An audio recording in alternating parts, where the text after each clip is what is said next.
At chika minute na po mga kapuso at ang maghahatid ng latest sa showbiz happenings ang ating showbiz reporter at host na si Aubrey Carampel. Aubrey. Thank you, Vicky, at happy midweek chikahan mga kapuso. Sa bagong taon, may bagong seryeng iikot sa paniningil at paghiganti na mapapanood sa GMA Afternoon Prime Series. Excited na nga ang cast ng Makiling, kabilang si Christopher Martin na well applauded dahil sa pagiging hands-on dads.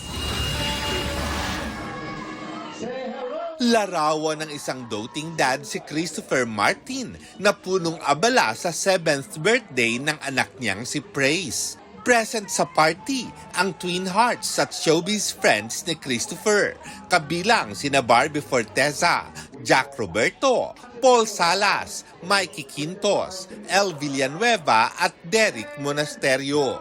Hands-on kami, from the, parang isang buwan na preparasyon. Nakita naman namin kanina nung pagpasok niya, talagang tuwan-tuwa siya, thank you siya, and thank you Daddy, I love Kurumi, tuwang-tuwa siya sa balloons.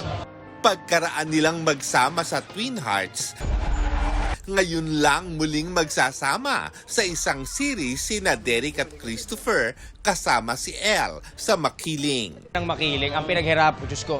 Kung mapapanood nyo lang po talaga, grabe yung kami, bilib na bilib kami kay Elle. Lahat ng lahat, Diyos ko, grabe Elle, sila lumong show.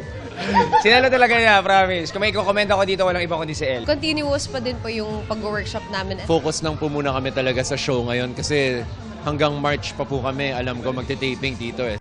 At dahil bagong taon, may New Year's resolution daw sina Derek, Elle at Christopher. Screen time ng phone, totoo, mababaw. Minsan yung attention, wala na.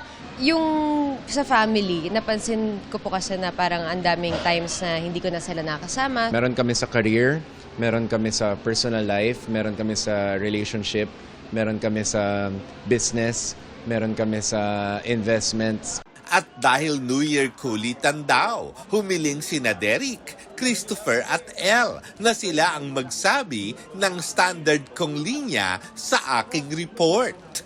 Lars Santiago, updated sa showbiz happenings.